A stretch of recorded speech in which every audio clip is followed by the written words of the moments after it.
CG5 news ముందుగా headlines చూద్దాం.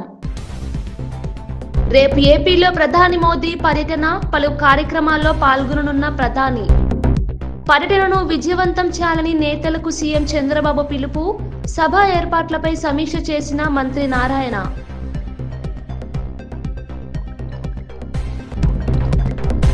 జూబ్లీహిల్స్ ఉప ఎన్నికకు బీఆర్ఎస్ అభ్యర్థిగా మాగంటి సునీత నామినేషన్, దివంగత ఎమ్మెల్యే మాగంటి గోపీనాథ్ మృతితో అనివార్యమైన ఉప ఎన్నిక, సిట్టింగ్ స్థానాన్ని నిలబెట్టుకోవాలని బీఆర్ఎస్ తీవ్ర ప్రయత్నం.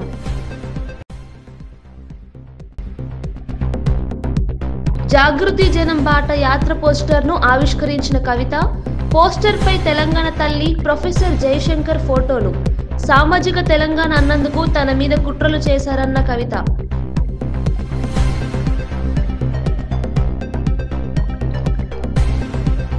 విశాఖలో గూగుల్ భారీ పెట్టుబడి, హైదరాబాద్ను మైక్రోసాఫ్ట్ మార్చినట్టే విశాఖను గూగుల్ మారుస్తుందన్న లోకేష్. ఏపీలో బుల్లెట్ ట్రైన్ వేగంతో అభివృద్ధి పరుగులు పెడుతోందని వ్యాఖ్య. విశాఖలో గూగుల్ భారీ పెట్టుబడి, హైదరాబాద్ను మైక్రోసాఫ్ట్ మార్చినట్టే విశాఖను గూగుల్ మారుస్తుందన్న లోకేష్. ఏపీలో బుల్లెట్ ట్రైన్ వేగంతో అభివృద్ధి పరుగులు పెడుతోందని వ్యాఖ్య. ప్రధాని నరేంద్ర మోదీ గురువారం చేపట్టనున్న శ్రీశైలం, కర్నూలు పర్యటనలు అత్యంత విజయవంతం చేయాలని సీఎం చంద్రబాబు కూటమి నేతలకు పిలుపునిచ్చారు. ఈ మేరకు బుధవారం ఆయన మంత్రులు, నంద్యాల, కర్నూలు జిల్లాల ఎంపీలు, ఎమ్మెల్యేలు, ఎమ్మెల్సీలు, ఇతర ముఖ్య నేతలతో టెలికాన్ఫరెన్స్ నిర్వహించారు. డబుల్ ఇంజిన్ సర్కార్ విధానాలతో రాష్ట్రానికి ఎంతో మేలు జరుగుతోందని, దానికి నిదర్శనమే ఇటీవలి గూగుల్ ఒప్పందమని ఆయన అన్నారు. డివైసెస్ మ్యానుఫ్యాక్చరింగ్, ఫార్మా సంస్థలు, ఇట్లా అన్ని ప్రాంతాలని సమగ్ర అభివృద్ధి చేసి ఆంధ్ర రాష్ట్రాన్ని $2.4 ట్రిలియన్ ఎకానమీ చేయాలనే లక్ష్యంతో ఆంధ్ర రాష్ట్ర ప్రభుత్వం పనిచేస్తుంది. మేము బలంగా నమ్మేది వర్టికల్ హారిజాంటల్ ఇంటిగ్రేషన్, అంటే క్లస్టర్ బేస్డ్ అప్రోచ్ చాలా చాలా అవసరం. ఎలక్ట్రానిక్స్ మ్యానుఫ్యాక్చరింగ్ అంటే ఒక ఎకోసిస్టమ్ రావాలి, 100 కిలోమీటర్ రేడియస్లో major end to end ecosystem create చేయాలి. సో అంటే మీ మొబైల్ ఫోన్ తీసుకుంటే దానికి ఉన్న casing, housing, camera module, lens, chip manufacturing, display అంతా 100 కిలోమీటర్ రేడియస్లో మ్యానుఫ్యాక్చర్ అవ్వాలి. That is called vertical integration. Horizontal వచ్చేగల స్కిల్ డెవలప్మెంట్, నా హెచ్ఆర్డీ మినిస్ట్రీ వస్తుంది. స్కిల్ డెవలప్మెంట్, ఎక్విప్మెంట్ టెస్టింగ్, మన బ్లూ స్టార్ లీడర్షిప్తో కలిసి అదే డిస్కస్ చేశాం. వాళ్ళకు హీట్ పంప్ ఆంధ్ర రాష్ట్రాన్ని తయారు చేస్తే జర్మనీకి పంపించాలి టెస్టింగ్కి, సర్టిఫికేషన్కి.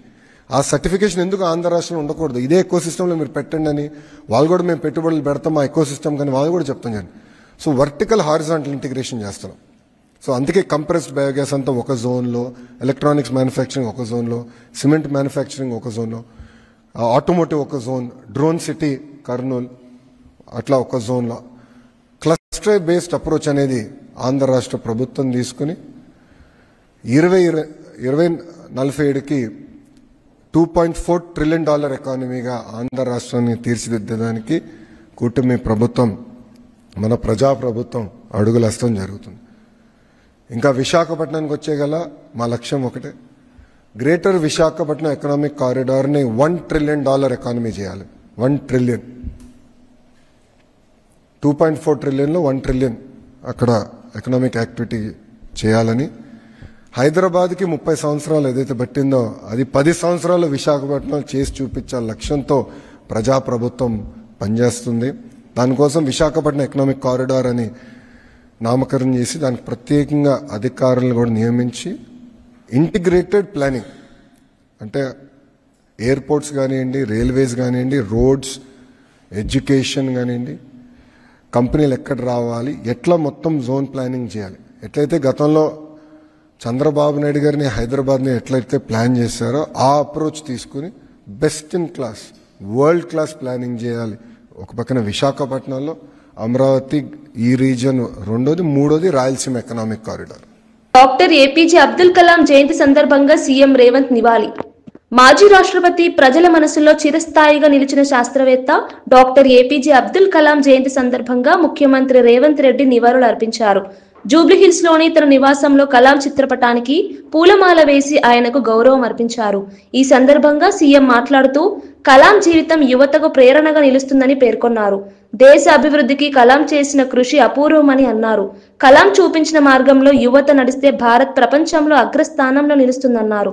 కలాం కలల భారత్ను నిర్మించేందుకు తెలంగాణ ప్రభుత్వం కృషి చేస్తుందని తెలిపారు. మాగంటి గోపీనాథ్ పై తీవ్ర వ్యాఖ్యలు చేసిన ఎంపీ ధర్మపురి అరవింద్, జూబ్లీహిల్స్ ఉప ఎన్నికల వేడిలో బీజేపీ ఎంపీ ధర్మపురి అరవింద్ సంచలన వ్యాఖ్యలు చేశారు. దివంగత మాగంటి గోపీనాథ్ జూబ్లీహిల్స్ వాసులకు డ్రగ్స్ అలవాటు చేశాడని ఆయన ఆరోపించారు. ఈ వ్యాఖ్యలు రాజకీయ వర్గాల్లో తీవ్ర చర్చకు దారితీశాయి. బీఆర్ఎస్ నేతలు అరవింద్ వ్యాఖ్యలను తీవ్రంగా ఖండించారు.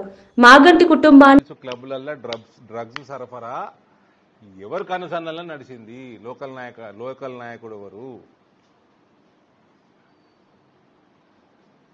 కేటీఆర్ చెప్పాలి ఆన్సర్. మరి దానికి ఆయన హయాంలో అయినాయి కేసులన్నీ అయినాయి. ఎవడు ఇడిపించిండ్రు? అక్కడ సరఫరాకి ఎవరు కనుసన్నలు అయినాయి? ఏం సింపతి వీళ్ళకా లేకపోతే డ్రగ్స్ బానిసలకా? వాళ్ళు విక్టిమ్స్కా?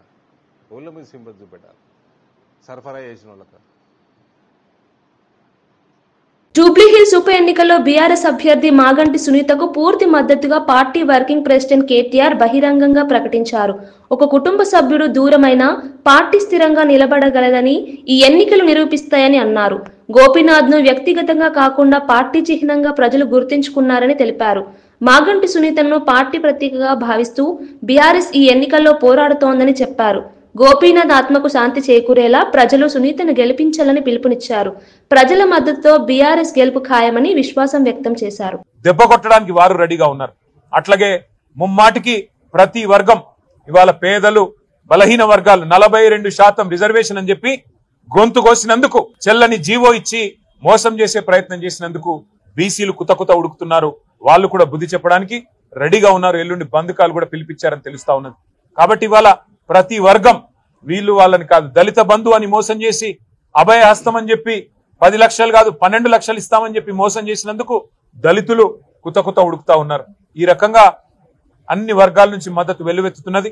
మా అభ్యర్థి సునీత గోపీనాథ్ గారు మంచి మెజారిటీతో తప్పకుండా గెలుస్తారన్న విశ్వాసం మాకుంది. ఇది కేసీఆర్ గారు తిరిగి పునరాగమనానికి, తెలంగాణలో మళ్ళీ ఒకసారి ప్రభుత్వంలో రావడానికి, కేసీఆర్ గారు తిరిగి ముఖ్యమంత్రిగా పదవిని అధిష్ఠించడానికి ఇది మొదటి మెట్టు కాబోతున్నది. గులాబీ దండు జైత్రయాత్ర జూబ్లీహిల్స్ నుంచే తిరిగి ప్రారంభం కాబోతున్నది అని మేము బలంగా నమ్ముతున్నాం. తప్పకుండా ప్రజల దీవెనలు మా అభ్యర్థి సునీత గారికి ఉండాలని చెప్పి పార్టీ సమిష్టిగా వారి గెలుపు కోసం పనిచేస్తుందని చెప్పి కూడా, అట్లాగే మీడియా మిత్రులకు కూడా దయచేసి మీ ఆశీర్వాదం కూడా మా అభ్యర్థికి ఉండాలని చెప్పి కూడా అభ్యర్థిస్తూ, మరి వారి గెలుపు కోసం శ్రమిస్తున్న ప్రతి ఒక్కరికి కూడా పేరు పేరున ధన్యవాదాలు తెలియజేస్తూ, జూబ్లీహిల్స్ నవంబర్ 11 నాడు కారు గుర్తు మీద ఓటు వేసి మాగంటి సునీత గోపీనాథ్ గారిని గెలిపించాలని మళ్ళీ ఒకసారి కోరుతూ మీ అందరికి నమస్కారం. ఆంధ్రప్రదేశ్ ను ఆర్థికంగా శక్తివంతమైన రాష్ట్రంగా మార్చడం లక్ష్యమని మంత్రి నారా లోకేష్ తెలిపారు. 2047 నాటికి ఏపీని $2.4 ట్రిలియన్ ఎకానమీగా తీర్చిదిద్దడమే తమ ప్రధాన ధ్యేయమని చెప్పారు. అన్ని ప్రాంతాలను సమగ్రంగా అభివృద్ధి చేయడానికి క్లస్టర్ బేస్ అప్రోచ్ ద్వారా కూటమి ప్రభుత్వం ముందుకు సాగుతోందని వివరించారు. ముఖ్యంగా విశాఖపట్నంను $1 ట్రిలియన్ ఎకానమీగా అభివృద్ధి చేయాలని లక్ష్యంగా పెట్టుకున్నామని పేర్కొన్నారు. ప్రతి జిల్లాలో పెట్టుబడులను ఆకర్షించేందుకు రోడ్లు, ఐటీ, విద్య, పరిశ్రమలపై ప్రాధాన్యం ఇస్తున్నామని తెలిపారు. ఫార్మా సంస్థలు ఇట్లా అన్ని ప్రాంతాలని సమగ్ర అభివృద్ధి చేసి ఆంధ్ర రాష్ట్రాన్ని $2.4 ట్రిలియన్ ఎకానమీ చేయాలనే లక్ష్యంతో ఆంధ్ర రాష్ట్ర ప్రభుత్వం పనిచేస్తుంది. మేము బలంగా నమ్మేది వర్టికల్ హారిజాంటల్ ఇంటిగ్రేషన్, అంటే క్లస్టర్ బేస్డ్ అప్రోచ్ చాలా అవసరం. ఎలక్ట్రానిక్స్ మ్యానుఫ్యాక్చరింగ్ అంటే ఒక ఎకో సిస్టమ్ రావాలి. 100 కిలోమీటర్ రేడియస్లో major end to end ecosystem create చేయాలి. సో అంటే మీ మొబైల్ ఫోన్ తీసుకుంటే దానికి ఉన్న casing, housing, camera module, lens, chip manufacturing, display అంతా 100 కిలోమీటర్ రేడియస్లో మ్యానుఫ్యాక్చర్ అవ్వాలి. That is called vertical integration. Horizontal వచ్చేగల స్కిల్ డెవలప్మెంట్, నా హెచ్ఆర్డీ మినిస్ట్రీ వస్తుంది. స్కిల్ డెవలప్మెంట్, ఎక్విప్మెంట్ టెస్టింగ్, మన బ్లూ స్టార్ లీడర్షిప్తో కలిసి అదే డిస్కస్ చేశాం. వాళ్ళకి హీట్ పంప్ ఆంధ్ర రాష్ట్రాన్ని తయారు చేస్తే జర్మనీకి పంపించాలి టెస్టింగ్కి, సర్టిఫికేషన్కి. ఆ సర్టిఫికేషన్ ఎందుకు ఆంధ్ర రాష్ట్రంలో ఉండకూడదు, ఇదే ఎకో సిస్టంలో మీరు పెట్టండి అని వాళ్ళు కూడా మేము పెట్టుబడులు పెడతాం ఆ ఎకో సిస్టమ్ కానీ వాళ్ళు కూడా చెప్తాం కానీ. సో వర్టికల్ హారిజాంటల్ ఇంటిగ్రేషన్ చేస్తున్నాం. సో అందుకే కంప్రెస్డ్ బయోగ్యాస్ అంతా ఒక జోన్లో, ఎలక్ట్రానిక్స్ మ్యానుఫ్యాక్చరింగ్ ఒక జోన్లో, సిమెంట్ మ్యానుఫ్యాక్చరింగ్ ఒక జోన్లో, ఆటోమోటివ్ ఒక జోన్, డ్రోన్ సిటీ కర్నూలు అట్లా ఒక జోన్లో. క్లస్టర్ బేస్డ్ అప్రోచ్ అనేది ఆంధ్ర రాష్ట్ర ప్రభుత్వం తీసుకుని 2047కి $2.4 ట్రిలియన్ ఎకానమీగా ఆంధ్ర రాష్ట్రాన్ని తీర్చిదిద్దడానికి కూటమి ప్రభుత్వం, మన ప్రజాప్రభుత్వం అడుగులేస్తాం జరుగుతుంది. ఇంకా విశాఖపట్నానికి వచ్చేగల మా లక్ష్యం ఒకటే, గ్రేటర్ విశాఖపట్నం ఎకనామిక్ కారిడార్ని $1 ట్రిలియన్ ఎకానమీ చేయాలి. 1 ట్రిలియన్, 2.4 ట్రిలియన్లో 1 ట్రిలియన్ అక్కడ ఎకనామిక్ యాక్టివిటీ చేయాలని, హైదరాబాద్కి 30 సంవత్సరాలు ఏదైతే పట్టిందో అది 10 సంవత్సరాలు విశాఖపట్నం చేసి చూపించాల లక్ష్యంతో ప్రజాప్రభుత్వం పనిచేస్తుంది. దానికోసం విశాఖపట్నం ఎకనామిక్ కారిడార్ అని నామకరణం చేసి దానికి ప్రత్యేకంగా అధికారులను కూడా నియమించి ఇంటిగ్రేటెడ్ ప్లానింగ్, అంటే ఎయిర్పోర్ట్స్ కానివ్వండి, రైల్వేస్ కానివ్వండి, రోడ్స్, ఎడ్యుకేషన్ కానివ్వండి, కంపెనీలు ఎక్కడ రావాలి, ఎట్లా మొత్తం జోన్ ప్లానింగ్ చేయాలి. ఎట్లయితే గతంలో చంద్రబాబు నాయుడు గారిని హైదరాబాద్ని ఎట్లయితే ప్లాన్ చేశారో ఆ అప్రోచ్ తీసుకుని best in class, world class planning చేయాలి. ఒక పక్కన విశాఖపట్నంలో, అమరావతి ఈ రీజన్ రెండోది, మూడోది రాయలసీమ ఎకనామిక్ కారిడార్. మాగంటి సునీత కన్నీలపై మంత్రి పొన్నం ప్రభాకర్ చేసిన వ్యాఖ్యలపై బీఆర్ఎస్ నాయకుడు ఆర్ఎస్ ప్రవీణ్ కుమార్ తీవ్రంగా స్పందించారు. ఇలాంటి మంత్రి కూడా కాంగ్రెస్ పార్టీలో ఉన్నారా అంటూ ఆగ్రహం వ్యక్తం చేశారు. సునీత భావోద్వేగానికి డ్రామా అని చెప్పడం సిగ్గుచేటు వ్యాఖ్య అని వ్యాఖ్యానించారు. రాజీవ్ గాంధీ, ఇందిరాగాంధీ, వైఎస్ రాజశేఖర రెడ్డి మరణాలప్పుడు నేతలు కన్నీళ్లు పెట్టారు, అవి కూడా డ్రామాలని ప్రశ్నించారు. మహిళా గౌరవం కాపాడాల్సిన నేతల్లే అవమానకరంగా మాట్లాడడం దురదృష్టకరమని అన్నారు. మాగంటి కుటుంబం అనుభవిస్తున్న బాధను రాజకీయంగా వాడుకోవడం సరికాదన్నారు. కుటుంబం తప్ప తెలియకపోతే బయటికి తెచ్చి మైక్ పెట్టి ఏడిపిస్తా ఉన్నారు. మైక్ పెట్టి మీరు చూస్తూ ఉన్నారు. ఎవరైనా ఆడలను తీసుకొచ్చి మైక్ పెట్టి ఏడిపించి ఓట్లు అడిగితే వాళ్ళకి బుద్ధి ఉందా అని అడుగుతా ఉన్నాం. ఇవాళ సానుభూతి పేరు మీద మావోయిస్టు అగ్రనేత మల్లోజుల వేణుగోపాల్ అలియాస్ అభయ్ ఉద్యమాన్ని విడిచి మహారాష్ట్ర ముఖ్యమంత్రి దేవేంద్ర ఫడ్నవీస్ ఎదుట లొంగిపోయారు. గడ్చిరోలి పోలీసుల సమక్షంలో 60 మంది సహచరులతో కలిసి ఆయుధాలను అప్పగించారు. గత కొంతకాలంగా మావోయిస్టు వైఖరిపై అసంతృప్తి వ్యక్తం చేస్తూ లేఖలు రాసిన అభయ్ చివరికి జనజీవన స్రవంతిలోకి చేరాలనే నిర్ణయం తీసుకున్నారు. ఫడ్నవీస్ ఈ లొంగుబాటును స్వాగతిస్తూ నక్సల్ ఫ్రీ భారత్ నిర్మాణంలో ఇది ఒక మైలురాయి అని అన్నారు. మావోయిజం హింసను త్యజించి ప్రధాన ప్రవాహంలోకి వస్తున్న నాయకులు దేశానికి ఆదర్శమని చెప్పారు.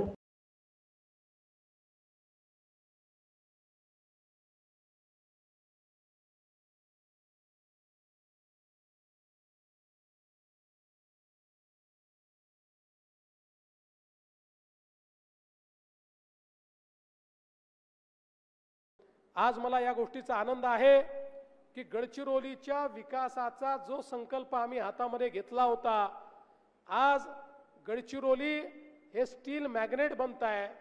आज गडचिरोली आणि चंद्रपूर या सगळ्या भागामध्ये जवळपास 3 लाख कोटी रुपयाची इन्व्हेस्टमेंट आलेली आहे. मोठ्या प्रमाणात रोजगाराची निर्मिती होते आहे आणि या ठिकाणी जे लोक इन्व्हेस्टमेंट करतायत, गुंतवणूक करतायत, त्या गुंतवणूक करणाऱ्या प्रत्येकाला मी सांगतो आहे की तुम्हाला ज्या सवलती पाहिजे त्या आम्ही देऊ, पण आमची अट एकच असणार आहे आणि ती अट ही असणार आहे की तुमच्याकडे जी मंडळी कामाला लागतील त्यातली 95% मंडळी ही भूमिपुत्रच असली पाहिजे. स्थानिकांनाच या ठिकाणच्या रोजगार मिळाला पाहिजे. आमचा संकल्प आहे पुढच्या 5 ते 7 वर्षामध्ये गडचिरोली आणि लगतच्या चंद्रपूरच्या भागामध्ये.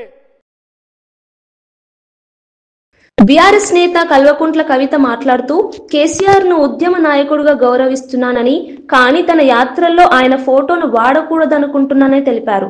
కేసీఆర్ ఒక పార్టీ అధ్యక్షుడు కావడంతో ఆయన ఫోటోని ఉపయోగించడం నైతికంగా సరైనది కాదని భావిస్తున్నా అని కవిత స్పష్టం చేశారు. పార్టీ చిహ్నం కంటే ఉద్యమం, ప్రజా సమస్యల పరిష్కారమే ముఖ్యమని చెప్పారు. తన రాజకీయ ప్రయాణం ప్రజా సమస్యల పరిష్కారంపై దృష్టి సారిస్తుందని పేర్కొన్నారు. తెలంగాణ ఉద్యమాన్ని కేసీఆర్ నడిపించారని గుర్తు చేస్తూ అదే మార్గంలో తాను కూడా ప్రజల కోసం పనిచేస్తారని తెలిపారు. నేను కొంత ఆలోచన ఉన్నటువంటి వ్యక్తి, కొంత సమాజం పట్ల కన్సర్న్ ఉన్నటువంటి వ్యక్తి. కన్సర్న్ ఉండబట్టే తెలంగాణ ఉద్యమంలోకి వచ్చినాం. కన్సర్న్ ఉండబట్టే ఆనాడు రాష్ట్రం వస్తుందో రాదో తెలియకపోయినా పేగులు తెగేలాగా తెలంగాణ కోసం కొట్లాడినాం. అనేక కార్యక్రమాలు తీసుకున్నాం, 1 కాదు 2 కాదు. ఆ కన్సర్న్ ఉంది కాబట్టే ఒక మాట చెప్పిన నేను, భౌగోళిక తెలంగాణ మనం సాధించుకున్నాం, సామాజిక తెలంగాణ సాధించుకోలేదు అని. సామాజిక తెలంగాణ అంటే అర్థమైంది, ప్రతి ఒక్కరికి సమాన అవకాశాలు రావాలి, ప్రతి ఒక్కరికి సమాన ప్రాధాన్యతలు లభించాలి. అది ఆర్థికంగా కావచ్చు, రాజకీయంగా కావచ్చు, సామాజికంగా కావచ్చు. దీనిలో తప్పేముంది? అదేదో పెద్ద తప్పు మాట్లాడినట్టుగా చిత్రీకరించి నన్ను బీఆర్ఎస్ పార్టీ నుండి బయటకు వెళ్ళగొట్టే వరకు కూడా కుట్రలు జరిగింది. ఆనాడు నేను బీఆర్ఎస్ పార్టీలో ఉన్నప్పుడు ఏదైతే అన్నానో నేను ఇవాళ కూడా అదే అంటున్నాను. భౌగోళిక తెలంగాణ సాధించుకున్నాం, సామాజిక తెలంగాణ సాధించుకోవాల్సి ఉన్నది. ఆ సామాజిక తెలంగాణ సాధన కోసం తెలంగాణ జాగృతి ఖచ్చితంగా కట్టుబడి ముందుకు నడుస్తుంది. సామాజిక తెలంగాణ అంటే ఒక బీసీలది కాదు, ఒక ఎస్సీలది కాదు, ఒక ఎస్టీలది కాదు, అందరిది. ఓసీలలో ఉన్న పేదవాళ్ళది, మా మహిళలది, మా ఆడబిడ్డలది, మా యువకులది, మైనార్టీలది, ఎస్సీలది, ఎస్టీలది, బీసీలది, అందరిది. అందరికీ వారికి రావాల్సిన హక్కులు రావాలి. ఇవాళ వస్తున్నాయా, అందుతున్నాయా అందరికీ అన్ని ఫలితాలు? చూస్తున్నామా ఎక్కడన్నా? కాబట్టి సామాజిక తెలంగాణ అంటే అదేదో నినాదం కాదు, అదొక విధానపరమైనటువంటి నిర్ణయం ఇవాళ తెలంగాణ జాగృతి తీసుకోవాలి. ఈ విధానపరమైనటువంటి నిర్ణయం మేము ఉన్నన్ని రోజులు తెలంగాణ సమాజం కోసం పనిచేస్తూనే ఉంటాం. అన్ని లేయర్స్లో, అన్ని చోట్ల, అన్ని వర్గాలకు సంబంధించినటువంటి ప్రజలను కూడా అడ్రస్ చేస్తూ సామాజిక తెలంగాణ కోసం కట్టుబడి ఉంటాం, దానికోసం పనిచేస్తాం. బీజేపీ రాష్ట్ర కార్యాలయంలో బీసీ సంఘ నేతలు గుజ్జ సత్యం, గుజ్జ కృష్ణల మధ్య ఘర్షణ చోటు చేసుకుంది. ఫోటోలకు ముందుకు వెళ్లే విషయంపై తలెత్తిన వివాదం పెద్దగా మారింది. రామచంద్రరావు, ఆర్ కృష్ణయ్య సమక్షంలోనే ఇద్దరు ఒకరిపై ఒకరు చేయి చేసుకున్నారని సమాచారం. అకస్మాత్తుగా చోటు చేసుకున్న ఈ ఘటనతో అక్కడ ఉద్రిక్త వాతావరణం నెలకొంది. పార్టీ నేతలు మధ్యవర్తిత్వం చేసి పరిస్థితిని శాంతింపజేశారు. బీజేపీ వర్గాలు ఈ సంఘటనపై అసంతృప్తి వ్యక్తం చేస్తున్నాయి. పార్టీ గౌరవానికి భంగం కలిగించే చర్యలు ఎవరు చేసినా కఠిన చర్యలు తప్పవని నాయకత్వం హెచ్చరించింది. ప్రజల సమస్యల కోసం పోరాడాల్సిన పార్టీ నేతలు అంతర్గత గొడవలతో వార్తలు నిలవడం విచారకరమని కార్యకర్తలు వ్యాఖ్యానించారు. దాన్ని మళ్ళీ మొదలుపెట్టి అసలైనటువంటి ఒక బీసీల కులగణన జరుగుతున్నది అంటే నరేంద్ర మోదీ గారి యొక్క ప్రయత్నంతో ఈ కులగణన జరుగుతున్నది. దీన్ని ఈరోజు మనం స్వాగతించకపోగా రాజకీయాలు చేస్తున్నారు. కాబట్టి బీసీలకు అన్యాయం చేస్తున్నారు. కాబట్టి ఈ కాంగ్రెస్ ప్రభుత్వం కానీ కాంగ్రెస్ పార్టీ కానీ వారి యొక్క వ్యతిరేకంగా ఈ యొక్క మమ్మల్ని అడిగారు ఆ రోజు, మీరు ఇంప్లీడ్ కావాలని. ఆర్ కృష్ణ ఆ బీసీ రిజర్వేషన్లో ఇంప్లీడ్ అయ్యారు. వారితో పాటు అనేకమైన కుల సంఘాలు ఇంప్లీడ్ అయినాయి. ఆ పిటిషన్స్ అన్నీ కూడా అలో అయినాయి. అది మనం గుర్తించాల్సిన అవసరం ఉన్నది. కాబట్టి ఈ జేఏసీ తీసుకున్నటువంటి ఒక నిర్ణయం ఉందో భారతీయ జనతా పార్టీ పూర్తిగా దాన్ని సపోర్ట్ చేస్తూ ఉంది. నేను మా కార్యకర్తల్ని, మా నేతలు కూడా అడుగుతున్నాను, చెప్తాను, మీ అందరూ కూడా రేపు జరగబోయేటువంటి బంద్కు సపోర్ట్ చేయండి. మనం ప్రత్యక్షంగానే దీంట్లో పాల్గొనాలని చెప్పేసి కూడా భారతీయ జనతా పార్టీ కార్యకర్తలకు, నేతలకు నేను పిలుపునిస్తున్నాను. ఇప్పుడు మన కృష్ణయ్య గారు మాట్లాడతారు. అమరావతిలోని ఎన్టీఆర్ భవన్లో మీడియా సమావేశం నిర్వహించిన టీడీపీ ఎమ్మెల్యే యార్లగడ్డ వెంకట్రావు సంచలన వ్యాఖ్యలు చేశారు.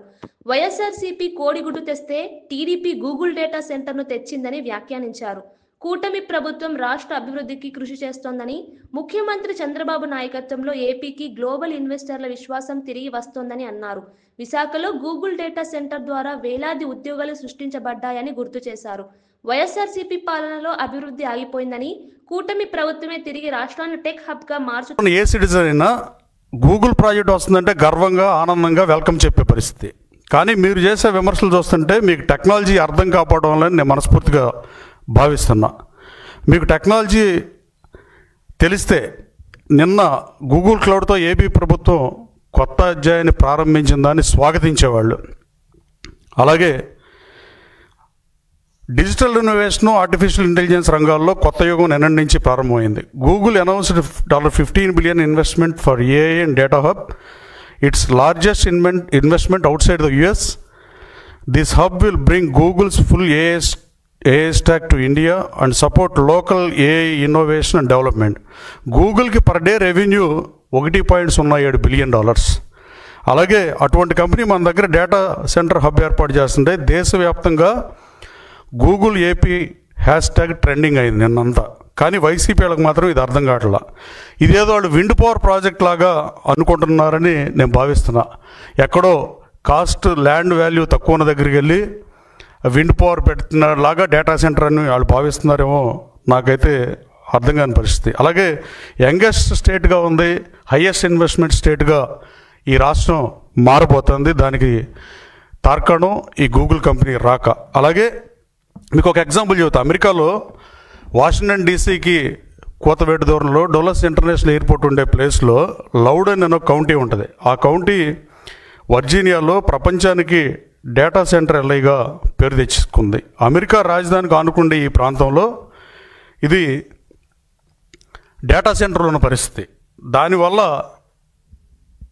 యుఎస్ మొత్తం మీద టాప్ 5 కౌంటీల్లో హైయెస్ట్ పర్ క్యాపిటల్ ఇన్కమ్ ఉన్న కౌంటీ అది. ఆ కౌంటీలో డేటా సెంటర్లు, చాలా కంపెనీలు డేటా సెంటర్ ఉన్న పరిస్థితి. కానీ మీరు అది అర్థం కాక మాట్లాడుతున్నారేమోనని నేను భావిస్తున్నా. ఇది ప్రధాని నరేంద్ర మోదీ సభ కోసం నంద్యాలలో ఏర్పాటు వేగంగా సాగుతున్నాయి.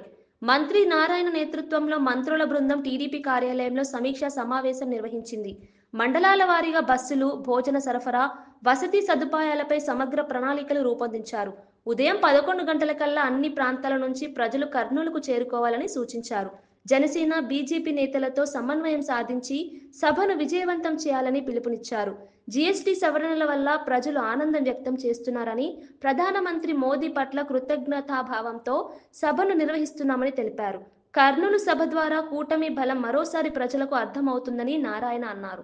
కర్నూలు ఏర్పాటు చేసిన బహిరంగ సభలో పాల్గొని ప్రజలను ఉద్దేశించి చేయడం జరుగుతుంది.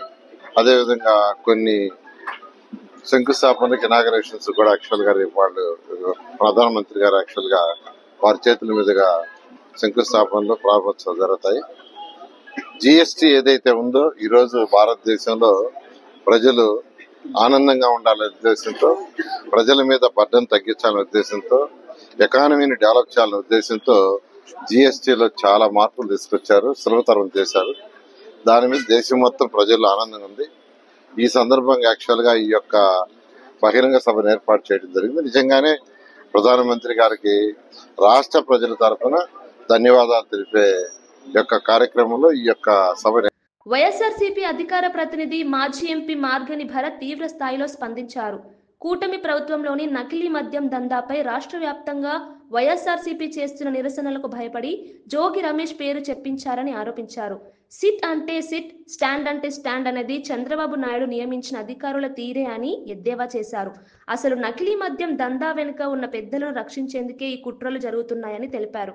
ప్రజల ప్రాణాలను ప్రమాదంలోకి నెట్టిన కూటమి ప్రభుత్వానికి ప్రజలు తగిన బుద్ధి చెబుతారని హెచ్చరించారు. ఇప్పుడు తీసుకొచ్చేమో జోగి రమేష్ కి సంబంధం అని చెప్తా ఉన్నాడు. అక్కడే క్లియర్ గా అర్థమవుతోంది. అంటే ఇవాళ ఈ యొక్క కరెక్ట్ గా మేము అదే రోజున ఆంధ్రప్రదేశ్ అంతా ప్రొటెస్టులు చేస్తూ ఉంటే జోగి రమేష్ పేరు చెప్పించిన ఆఫీసర్లు ఎవరండి? ఈ సిట్ ఆఫీసర్లు కాదా? అంటే చంద్రబాబు నాయుడు గారు సిట్ అంటే కూర్చునేవాళ్ళు, స్టాండ్ అంటే నుంచునే వాళ్లే కదా చెప్పించింది. మరి అప్పుడు దాకా ఈ సంవత్సరంన్నర కాలంలో ప్రజల చేత నకిలీ మద్యం దాగిస్తూ ఉన్నారు. ఇవన్నీ కూడా ప్రజలకు అన్ని కూడా క్లియర్ గా అర్థమవుతా ఉన్నాయి. బీసీలకు పదవులు ఇచ్చిన కేసీఆర్ ఉద్యమానికి మద్దతు ఇవ్వాలని ఆర్ కృష్ణయ్య పిలుపు.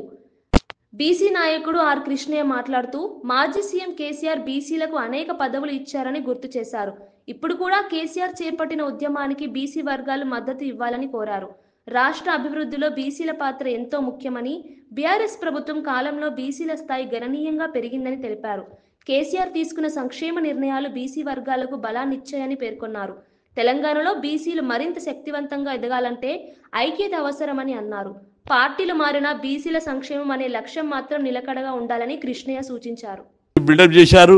ఒక స్థాయిలో కాదు, అన్ని స్థాయిలలో ఉన్నది. అన్ని సందర్భాల్లో ముఖ్యమంత్రి కేసీఆర్ ఉన్నప్పుడు అడ్వకేట్ జనరల్ ఇచ్చారు. అనేకమైనటువంటి పదవుల్లో స్పీకరు, చైర్మన్ కౌన్సిల్లో, ఇంకా అనేక రంగాల్లో ఇప్పుడు సందర్భం కాకపోయినా అనేక సార్లు బీసీల ప్రచారం నిలిచారు. ఇప్పుడు కూడా ఈ ఉద్యమం లోపల మీరు అవుట్రైట్గా సపోర్ట్ చేయాలి. ఈ ఉద్యమం అందరికీ ఆదర్శంగా నిలబడేటట్టు మీరు అందరూ కూడా చర్యలు తీసుకోవాలని కోరుకుంటూ, తప్పనిసరి మీ పాత్ర గట్టిగా ఉంటుందని భావిస్తూ. మాజీ మంత్రి జోగి రమేష్ సంచలన వ్యాఖ్యలు చేశారు. జనార్దన్ రావుతో తాను చాట్ చేశానని ఎవరైనా నిరూపిస్తే ఏ శిక్షకైనా సిద్ధమని స్పష్టం చేశారు. తాను చేసిన పని ఏది తప్పు కాదని, అవాస్తవ ప్రచారంతో తనపై దుష్ప్రచారం జరుగుతోందని ఆగ్రహం వ్యక్తం చేశారు. నేను ప్రజాసేవ కోసం రాజకీయాల్లోకి వచ్చాను, కానీ కొన్ని వర్గాలు నన్ను బ్లాక్మెయిలింగ్ చేయాలని చూస్తున్నాయని జోగి రమేష్ అన్నారు. తాను భయపడే వ్యక్తి కాదని, ఎలాంటి విచారణకైనా ఎదుర్కొనేందుకు సిద్ధమని తెలిపారు. నకిలీ మద్యం వ్యవహారంలో తన పేరును లాగడం కుట్రగా అభివర్ణించారు. నిజం నాతో ఉంది, న్యాయం గెలుస్తుంది అంటూ తన స్థానం స్పష్టంగా వెల్లడించారు. ఈ వ్యాఖ్యలతో రాజకీయ వర్గాల్లో చర్చలు మిన్నంటున్నాయి. వాళ్ళందరికీ కూడా, రాష్ట్ర ప్రజలందరికీ కూడా తెలియజెప్పాలనే ఉద్దేశంతో నా ఫోన్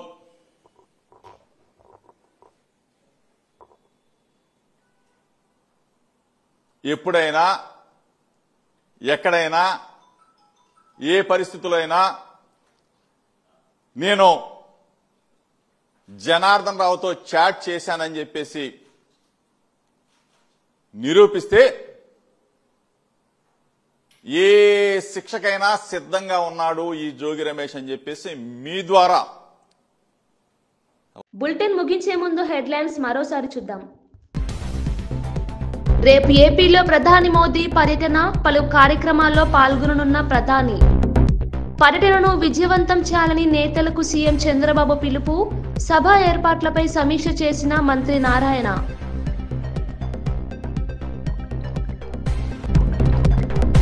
జూబ్లీహిల్స్ ఉప ఎన్నికకు బీఆర్ఎస్ అభ్యర్థిగా మాగంటి సునీత నామినేషన్, దివంగత ఎమ్మెల్యే మాగంటి గోపీనాథ్ మృతితో అనివార్యమైన ఉప ఎన్నిక, సిట్టింగ్ స్థానాన్ని నిలబెట్టుకోవాలని బీఆర్ఎస్ తీవ్ర ప్రయత్నం.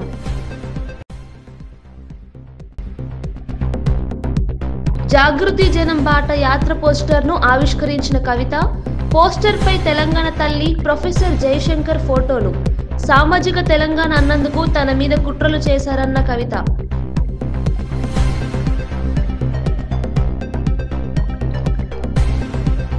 విశాఖలో గూగుల్ భారీ పెట్టుబడి, హైదరాబాద్ను మైక్రోసాఫ్ట్ మార్చినట్టే విశాఖను గూగుల్ మారుస్తుందన్న లోకేష్. ఏపీలో బుల్లెట్ ట్రైన్ వేగంతో అభివృద్ధి పరుగులు పెడుతోందని వ్యాఖ్య. ఇవి బులెటిన్ విశేషాలు. మరిన్ని బులెటిన్లో మళ్ళీ కలుద్దాం. చూస్తూనే ఉండండి TG5 న్యూస్.